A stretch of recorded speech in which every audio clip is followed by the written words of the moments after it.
You smile every day. It happens automatically. Someone asks how you are. You say, "I'm good." Someone makes a joke. You laugh at the right moment. Someone looks at you. You give them the version of yourself they expect to see. And it works. No one questions it. No one looks closer. No one sees anything wrong, because nothing looks wrong. Your life is functioning.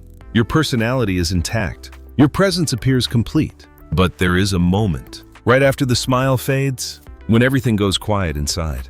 Not peaceful, empty. Like the expression stayed on your face, but didn't come from you. You begin to notice how often this happens. How often your reactions arrive on time, but your feelings don't arrive at all. You say the right words. You show the right emotions. You perform the right responses. But something essential never fully shows up. Not broken, not gone, just missing. You try not to think about it, because nothing is technically wrong. You are not falling apart. You are not in crisis. You are not visibly struggling. You are still here, still living, still moving forward, but quietly you start to feel like your smile is happening without you. Like it belongs to the person the world sees, not the person living behind it. And the most unsettling part is how normal it feels. How easy it is to continue. How natural it has become to exist on the surface of your own life, without ever fully entering it. You smile. You respond. You continue. And no one notices that something didn't come with you when you did. Because from the outside, nothing is missing. But from the inside, you can feel it. The smile stayed. Something else didn't. At first, you don't question it. Why would you? Smiling makes things easier. It keeps conversations smooth.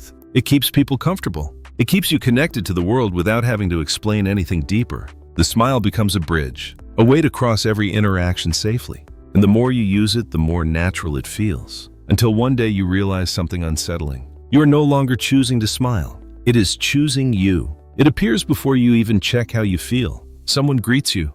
You smile. Someone thanks you. You smile. Someone looks at you with expectation. You smile. Not because the emotion rises naturally, because the response is already programmed, already prepared, already waiting.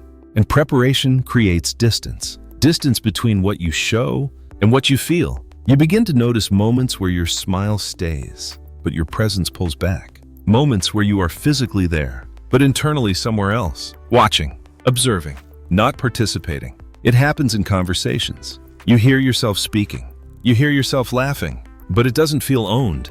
It doesn't feel like it's coming from the center of you. It feels like something operating on your behalf. Something designed to keep everything running smoothly.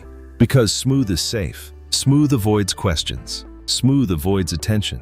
Smooth avoids exposure. And exposure is dangerous. Exposure means being seen without protection.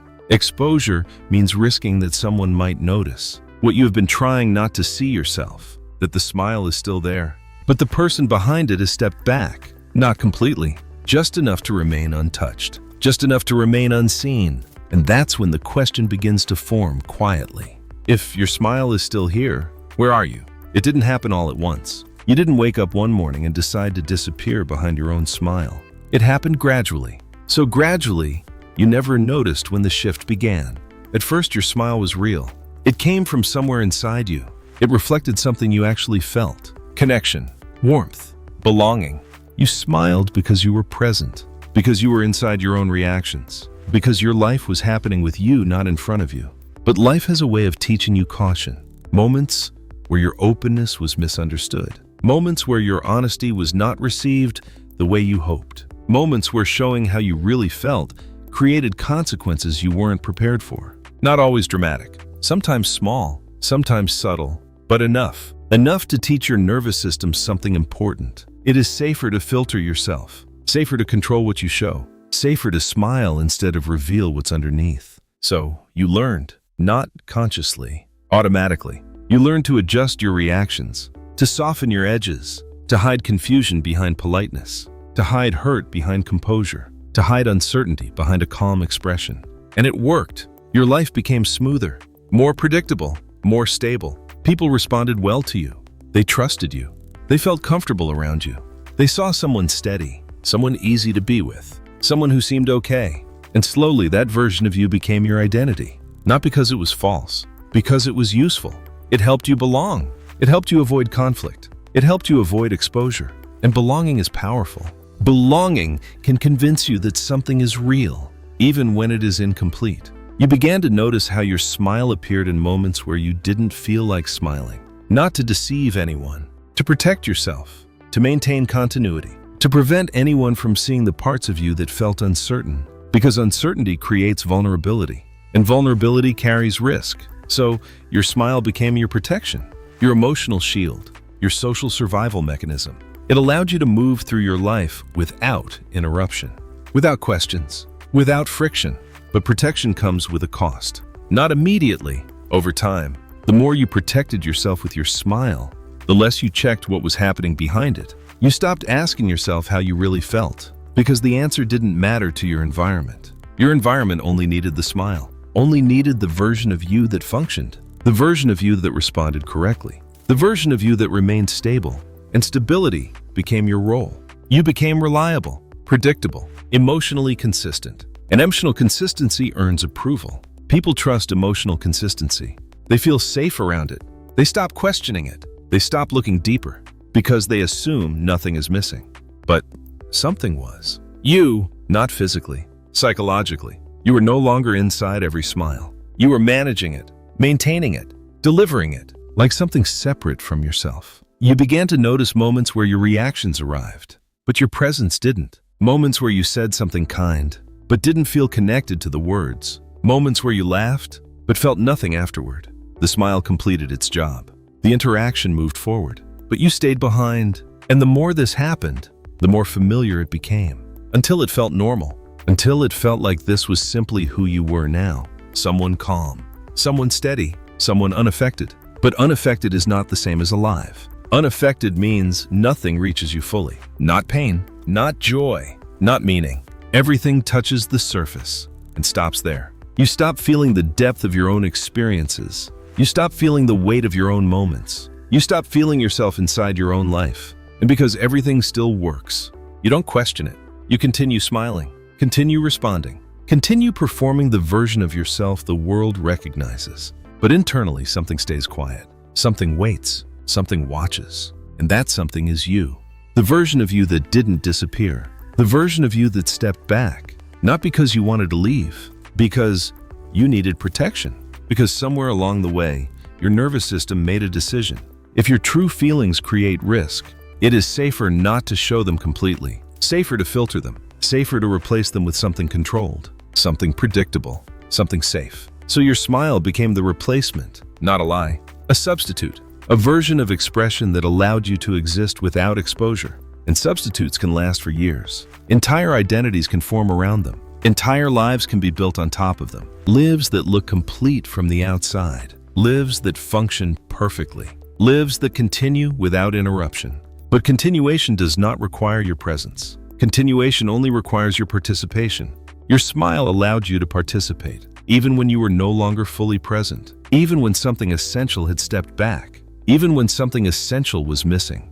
And the most unsettling part is how invisible it became. No one asked where you went, because your smile answered for you. Your smile stayed. Your personality stayed. Your life stayed. Everything stayed, except the part of you that felt fully inside it. You didn't collapse. You didn't break. You adapted. You learned how to exist in a way that protected you. But protection doesn't just protect you from pain. It protects you from everything, including yourself. And now, for the first time, you begin to see it clearly. Your smile never disappeared. You did, quietly, gradually, completely unnoticed, because your life never needed you to stop smiling, to continue without you. At some point, the smile stopped being something you felt. It became something you used, not intentionally, not dishonestly, functionally. It appeared when it was needed. It disappeared when it wasn't. It did its job, and its job was simple. Keep everything normal. Keep everything moving. Keep everything from going too deep. Because depth is unpredictable. Depth reveals things. Depth exposes what you cannot fully control. And control had become your safety. You began to notice how much of your life existed on the surface. Not empty, just untouched. Conversations that ended without leaving anything behind. Moments that passed without ever fully reaching you. Experiences that should have meant something, but didn't stay long enough to become real. You were there. You participated, you smiled, but internally something stayed distant. Like you were watching someone else live your life. Someone who looked like you, sounded like you, responded like you, but wasn't fully you. And this is where the truth becomes difficult to ignore. The smile didn't just protect you. It replaced you, not completely, just enough. Enough to allow your life to continue without interruption. Enough to allow your relationships to remain intact. Enough to allow your identity to stay recognizable. Because recognition keeps everything stable. People recognize your smile. They recognize your calmness. They recognize your emotional consistency. They trust it. They depend on it. And over time, they stop looking beyond it. Because the smile answers their questions before they ask them. It tells them you're okay. It tells them nothing is wrong. It tells them everything is still you, even when it isn't. Even when the part of you that used to feel deeply is no longer fully present. And absence doesn't make noise. Absence doesn't announce itself. Absence hides inside continuation. You keep showing up, keep responding, keep existing. And because nothing breaks, nothing is questioned. Not by them, not by you, until something shifts. Not outside, inside. You begin to notice how automatic everything has become. How your smile appears before your awareness does. How your reactions arrive before your feelings do. How your presence follows your performance instead of creating it. And that reversal changes everything. Because presence is supposed to come first. Presence is supposed to create the reaction. Presence is supposed to be the source. But now presence arrives late. Sometimes it doesn't arrive at all. Sometimes you finish an entire interaction and realize you were never fully inside it. The smile was there. You were not. And this realization creates a quiet kind of fear. Not because something is wrong with your life, because something is missing from it. You, not physically, psychologically, emotionally, existentially. You begin to see that your smile became your representative. It spoke on your behalf. It connected on your behalf. It lived on your behalf. While you stayed behind it, watching, maintaining, protecting yourself from the uncertainty of being fully seen. Because being fully seen carries risk. Risk of rejection, risk of misunderstanding, risk of loss. And somewhere in your past, that risk became real. Real enough for your nervous system to remember. Real enough for your nervous system to adapt. It learned something important. If they only see the smile, they can never reach what's behind it. So it made sure the smile stayed visible. Even when you stepped back, even when you faded, even when you disappeared from your own experience. This is not weakness. This is intelligence. Your nervous system did exactly what it was designed to do. It protected you. It preserved your ability to function. It preserved your ability to belong. It preserved your ability to continue. But preservation is not the same as participation. Preservation keeps things intact. Participation makes things alive. And slowly preservation became your identity. You became someone who could exist without fully entering your own life. Someone who could smile without feeling connected to the moment. Someone who could maintain relationships without fully inhabiting them. Someone who could continue without collapsing. And continuation hides absence perfectly. Because from the outside, nothing changes. Your life still works. Your personality still works. Your smile still works. Everything still works. Except you are no longer fully inside it. And the most unsettling realization is this. Your life did not need your presence to continue. It only needed your performance. Your smile became the performance. Your smile became the substitute. Your smile became the version of you that stayed. When you quietly stepped away, you didn't break down. You didn't fail. You didn't fall apart. You adapted. You survived. You protected yourself. But protection has a cost. The cost was your presence. And now for the first time, you see it clearly. The smile never left. You did. Not suddenly. Gradually. Not visibly. Internally. You faded behind the very thing that kept your life intact. And now you are faced with the truth most people never reach. The part of you that notices the absence is the part of you that never disappeared. Still there, still aware, still waiting. Waiting behind the smile for you to come back.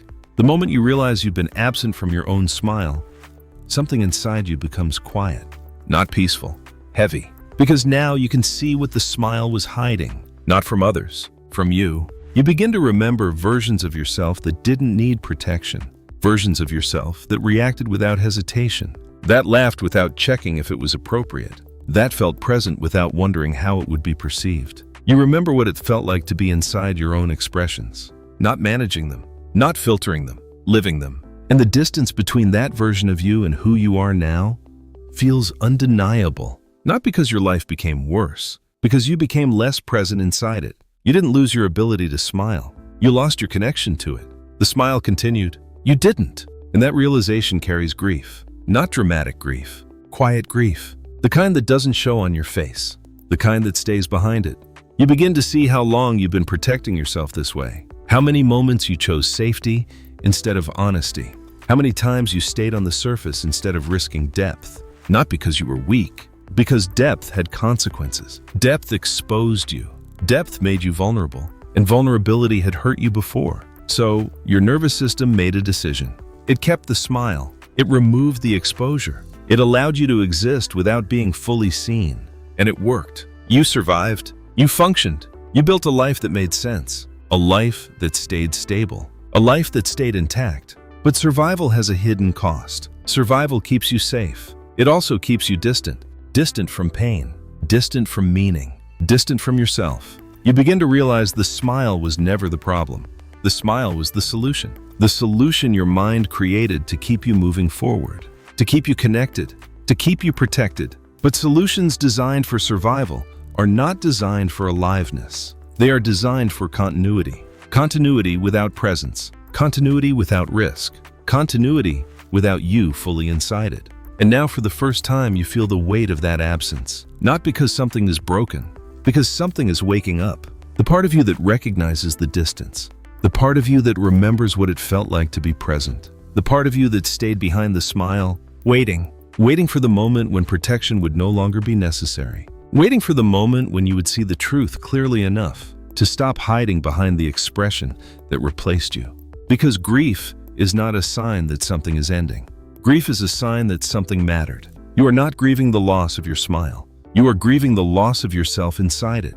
And grief does something important. It brings your awareness back to the exact place where you disappeared. Not to punish you, to show you where return becomes possible. Because the part of you that feels the absence is the part of you that never left. Still there, still waiting, still capable of stepping forward from behind the smile that stayed in your place. The return doesn't begin with a decision. It begins with a hesitation, a small moment where the smile almost appears and doesn't. Not because you forced it to stop, because you noticed it. For the first time, you saw the space between what you felt and what you were about to show. And in that space, something unfamiliar emerged. Choice. Before, the smile happened automatically. It protected you before you even knew protection was needed. It kept everything smooth, predictable, safe. But now there is a pause, a quiet interruption in the pattern. You feel the instinct to perform, and you feel yourself still there, behind it. Watching, aware, present enough to realize you don't have to disappear to continue. This awareness is fragile, easy to miss, easy to override. Because the version of you that survived learned to move quickly. Quickly enough to avoid exposure. Quickly enough to avoid uncertainty. Quickly enough to avoid being fully seen. But awareness slows everything down. It allows you to see the moment before you leave yourself. The moment before the smile replaces you. The moment where you can remain. Remaining doesn't feel dramatic. It feels uncomfortable, unprotected, honest. You begin to notice how unfamiliar honesty feels when you are used to emotional safety. Not honesty with others, honesty with yourself. Admitting that the smile was never just happiness. It was protection. Admitting that your distance was never weakness. It was adaptation. Admitting that your absence was never permanent. It was survival. And survival always leaves a door open. A door back to yourself. Not through force, through presence. You begin to stay in moments you used to escape. You listen without preparing your reaction. You exist without replacing your feelings. You allow your expressions to come from where you are, not from where you think you should be. At first, it feels exposed, because you are no longer hidden behind the expression. You are inside it, and being inside your life again feels unfamiliar. Not because you don't belong there, because you've been gone for so long. You start to notice things differently, not externally, internally. You notice the difference between smiling automatically and smiling because something inside you moved. You notice the difference between speaking to maintain connection and speaking because you feel connected. You notice yourself returning, not all at once, in fragments, moments where you didn't disappear, moments where you stayed, moments where your presence remained behind your expression. These moments are quiet, but they change something fundamental. They remind you that the smile was never meant to replace you. It was meant to express you. An expression only becomes real when you are inside it. you realize something important. Your life never stopped waiting for you. It continued. It functioned. It survived. But it waited. Waited for the moment when you would stop hiding behind the version of yourself that kept everything intact and step forward as the person who was always there. Not broken, not missing. Hidden. Hidden behind protection. Hidden behind adaptation. Hidden behind the smile that stayed when you stepped back. Now the smile no longer stands in front of you. It stands with you, not as a shield, as a reflection. A reflection of your presence, not your absence. And presence doesn't mean you will never protect yourself again. Presence means you will know when you are leaving. And knowing creates something that never existed before. The ability to stay. Not perfectly, not permanently, but honestly. And honesty is where you begin to feel something return. Not happiness, not certainty. You, returning to the exact place where you disappeared and realizing you were never completely gone. Nothing around you announces the moment it happens. No one stops and tells you that you've returned. No visible line separates the version of you that disappeared from the version of you that stayed. Your life still looks the same. You still wake up in the same place. You still see the same people. You still carry the same responsibilities. And you still smile. But now the smile feels different. Not because it looks different, because you are inside it. Before the smile existed on its own, it appeared when it was needed. It protected you. It represented you. It replaced you. Now it reflects you. Not the version of you that survived by hiding. The version of you that stayed. Stayed in the moment long enough to feel it. Stayed in yourself long enough to exist there again. You begin to notice the difference. The difference between smiling to maintain the world and smiling because you are present inside it. One feels empty. The other feels alive. And aliveness doesn't mean constant happiness. It means participation. Participation in your own experience. Participation in your own emotions. Participation in your own life. You realize the smile was never the enemy. The absence was. The distance was. The quiet adaptation that taught you to exist on the surface instead of inside yourself. But distance was never permanent. It was protection. And protection was never meant to replace you. It was meant to hold your place until you were ready to return. And now you have, not perfectly, not permanently, but consciously. You are no longer the person who smiled and disappeared. You are the person who stayed behind the smile. The person who noticed the absence. The person who chose to step back inside your own life. And that changes everything. Not because your world transformed, because your relationship to it did. You are no longer watching your life happen. You are living it, not from a distance, from within. You still smile, but now when the smile appears, it doesn't arrive alone. You are there with it. And for the first time in a long time, nothing is missing. Because the thing that was missing came back.